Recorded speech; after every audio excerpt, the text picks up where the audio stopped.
तीन बहनों की लालची भाभी, करिश्मा, रेशमा और मनीषा, और उनका एक भाई भी है, मयंक। मयंक अपनी बहनों को बहुत प्यार करता है, लेकिन मयंक की पत्नी सविता इस मामले में मयंक से बिल्कुल ही अलग है। वो अपनी ननदों का जितना बुरा कर सकती है उतना करती रहती है और अपनी ननदों पर हुक्म भी चलाती है। करिश्मा, करिश्मा, तुमने अभी तक नाश्ता नहीं बनाया? तुम्हारे भैया को ऑफिस जाने में देर हो रही है। हाँ भाभी, बस अभी बनाती हूँ। करिश्मा, तुम ये ढीलापन छोड़ दो। कल को पराए घर जाना है। वहाँ अगर तुम इस तरह से काम करोगी तो लोग क्या कहेंगे कि माँ ने और भाभी ने कुछ सिखाया नहीं। और तुम्हारी दोनों बहनें कहाँ हैं? अब रेशमा मार्केट गई है और मनीषा सो रही है। क्या? सुबह के 8 बज रहे हैं और ये महारानी अभी भी सो रही है? ये कहते हुए सविता अपनी सास दुर्गा देवी के पास जाती है। माँ जी, देख रही हो अपनी बेटियों के तौर तरीके? क्या हुआ बहू, सुबह सुबह क्या कर दिया मेरी बेटियों ने? अरे एक तो अभी अभी उठकर किचन में गई है, दूसरी सुबह सुबह बाहर चली गई और तीसरी अभी तक सो रही है। क्या करूं मैं इन तीनों का, मैं तो परेशान हो गई हूँ। जा जाकर उठा उसे और रेशमा से मैं बात करती हूँ। सविता सीधा मनीषा के कमरे में जाती है और उससे कहती है, महारानी जल्दी उठो, सूरज सर पर आ गया है। भाभी थोड़ी देर और सोने दो ना, मैं रात को लेट सोई थी। वो क्या ना, यूनिट टेस्ट चल रहे हैं। शराफत से उठती है या नहीं, या फिर पानी की भरी बाल्टी डालूं तेरे ऊपर? नहीं नहीं भाभी, मुझे बिस्तर में नहीं लाना, उठती हूँ मैं। मनीषा जल्दी से उठकर बाथरूम में चली जाती है। सभी आराम से बैठकर नाश्ता कर रहे होते हैं कि तभी रेशमा हाथ में सामान लिए बाजार से आ जाती है। रेशमा को देखते ही सविता उस पर बरस पड़ती है। लो, आ गई महारानी। ऐसा भी क्या सामान लाना था जो सुबह आंख मलते ही बाजार की तरफ रवाना हो गई? भाभी, कल आप ही तो चीख रही थी कि घर का सारा सामान मुझे ही लाना पड़ता है, घर में किसी को भी किसी काम से कोई लेना देना नहीं है। अब मैं बाजार जाकर सामान ले आई तो आपको इस बात से भी तकलीफ हो रही है? देख रही हो माँ जी, अपनी बेटी की जुबान कैंची से भी तेज चलती है। और मयंक, आप तो कुछ कहेंगे नहीं अपनी लाडली बहन को। रेशमा, अपनी भाभी से ऐसे बात नहीं करते। चलो माफी मांगो। भैया, मैं क्यों माफी मांगू? आप भाभी से बोलिए ना कि हम पर कम हुक्म चलाया करे। हम इस घर की बेटियां हैं और आपकी पत्नी की ननद है, नौकरानी नहीं। लो कर लो बात। इनकी भलाई के लिए कुछ भी बोलो तो इन्हें बुरा लग जाता है। इस घर में यही इज्जत है मेरी। देख लो माँ जी, आपकी बेटी किस लहजे में मुझसे बात कर रही है। सविता वहाँ से चली जाती है। मयंक को बहुत गुस्सा आता है, वो भी वहाँ से चला जाता है। फिर करिश्मा रेशमा को समझाती है। रेशमा, तुम्हें भाभी से माफी मांग लेनी चाहिए थी ना। लेकिन दीदी, मैंने कुछ किया ही नहीं तो मैं माफी क्यों मांगू? हाँ करिश्मा दीदी, रेशमा दीदी जैसे ही घर में आई भाभी ही उन पर चिल्ला रही थी। हाँ, मैं मानती हूँ कि गलती भाभी की थी। मैं तो इसलिए बोल रही हूँ कि भाभी ने माँ को तो पूरी तरह अपने वश में कर लिया है। वो हमारी बात सुनती ही नहीं। मयंक भैया हमारे लिए हमेशा खड़े रहते हैं, इसलिए उनकी बात का मान तो तुम्हें रखना चाहिए था ना। कोई फायदा नहीं दीदी, कुछ दिनों की बात और है, भाभी उन्हें भी हमारे खिलाफ भड़का देंगी। फिर वो भी माँ की तरह हमारी किसी बात का विश्वास नहीं करेंगे। इसी तरह सविता अपनी ननदों को किसी न किसी बात पर परेशान करती रहती थी। एक दिन मयंक अपनी तीनों बहनों के लिए गिफ्ट लाया। करिश्मा, ये तुम्हारे लिए हार का सेट। रेशमा, तुम्हारे लिए सुंदर सी ड्रेस। और मनीषा, तुम्हें किताबें पसंद है ना, तुम्हारे लिए किताबें लाया हूँ।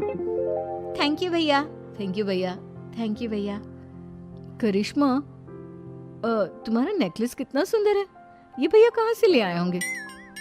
मैंने भैया को 3 दिन पहले फोन पर ये डिजाइन दिखाया था और आज भैया ये ले आए। सविता तो अपनी ननदों के गिफ्ट देखकर जल गई और करिश्मा का नेकलेस भी तो उसे भी बहुत पसंद आया था। अपनी बहनों के लिए कितना अच्छा नेकलेस लेकर आए हैं, मुझे कभी कोई गिफ्ट नहीं दिया। मैं आज ही ये हार चुरा लूंगी। रात में सविता करिश्मा का हार चुरा लेती है और इसी तरह उसे अपनी ननदों की जो भी चीज़ अच्छी लगती वो उसे मांगती नहीं, बल्कि रात के अंधेरे में चुरा लेती। इसी तरह दिन बीतते गए और सविता ने मयंक के दिल में भी अपनी बहनों के लिए नफरत पैदा कर दी। एक दिन मयंक ने करिश्मा और रेशमा के लिए रिश्ता देखा और उसने ये बात घर में सबको बता दी। माँ, करिश्मा और रेशमा के लिए बहुत अच्छा रिश्ता आया है। वो लोग कल इन्हें देखने आ रहे हैं। आप और सविता मिलकर सारी तैयारी कर लेना। ये सुनकर करिश्मा और रेशमा तो खुश हो जाती है, लेकिन सविता सोचती है, अगर इन दोनों बहनों की शादी हो गई तो घर और बाहर का काम कौन करेगा? मनीषा तो एक नंबर की कामचोर है, उससे तो किसी बात की उम्मीद लगाना ही बेकार है। मुझे इस शादी को रोकना होगा। अगले दिन सभी लड़के वालों के स्वागत के लिए तैयार होते हैं। तभी मयंक अपनी बहनों से आकर कहता है, तैयार हो गई तुम दोनों? देखो दोनों लड़के बहुत अच्छे हैं, मैं कोई कसर नहीं छोड़ना चाहता, इसलिए तुम उनके सामने अच्छे से बिहेव करना और अपनी भाभी से लड़ने मत लग जाना। करिश्मा, तुम वो नेकलेस पहन लो ना जो मैं तुम्हारे लिए लाया था। भैया मैं बहुत देर से वो नेकलेस ढूंढ रही हूँ, लेकिन मुझे मिल ही नहीं रहा। क्या तुमने नेकलेस खो दिया? तुम्हें पता भी है वो कितना महंगा था? तुम कोई काम ढंग से नहीं कर सकती। मयंक गुस्से में वहाँ से चला जाता है। थोड़ी देर बाद लड़के वाले भी आ जाते हैं। वो दोनों बहनों को पसंद कर लेते हैं और रिश्ता पक्का हो जाता है। लेकिन सविता के दिमाग में तो कुछ और ही खिचड़ी पक रही थी। वो पंडित जी के पास करिश्मा की कुंडली लेकर जाती है और उन्हें पैसे देकर करिश्मा की कुंडली बदलवा लेती है। जब लड़के वालों के पास करिश्मा की कुंडली जाती है तो वो दुर्गा को फ़ोन करते हैं। बहन जी, हमने करिश्मा की कुंडली अपने पंडित जी को दिखाई थी। आपकी बेटी की कुंडली नहीं बल्कि दोषों का पिटारा है। देखिए, मैं और मेरे पति इन सब बातों में बहुत विश्वास करते हैं, इसलिए हम आपकी बेटी से अपने बेटे की शादी नहीं करा सकते। इस तरह करिश्मा का रिश्ता टूट जाता है और सभी घर वालों को बहुत दुख होता है। अब कविता सोचती है, चलो, करिश्मा का तो रिश्ता टूट गया, अब रेशमा का भी रिश्ता तोड़ना है। क्या करूं क्या करूं? अब सविता आवाज़ बदलकर किसी अननोन नंबर से रेशमा के होने वाले ससुराल में फ़ोन करती है। हेलो, मैं कौन हूँ कौन नहीं ये आपके लिए जानना ज़रूरी नहीं। बस इतना सुन लो कि रेशमा का 2 साल से किसी के साथ अफेयर चल रहा है। बस रेशमा का रिश्ता तोड़वाने के लिए सविता का इतना ही कहना काफ़ी था। अब रेशमा का भी रिश्ता टूट गया। मयंक और दुर्गा देवी ने रेशमा को खूब खरी खोटी सुनाई और उससे बार बार उस लड़के के बारे में पूछने लगे। आप दोनों मुझे क्यों परेशान कर रहे हो? अरे कोई लड़का होगा मेरी लाइफ में तो मैं बताऊंगी ना। जब कोई है ही नहीं तो कहाँ से लाऊं मैं कोई लड़का? तो तेरे होने वाले ससुराल वालों को फोन किसने किया था?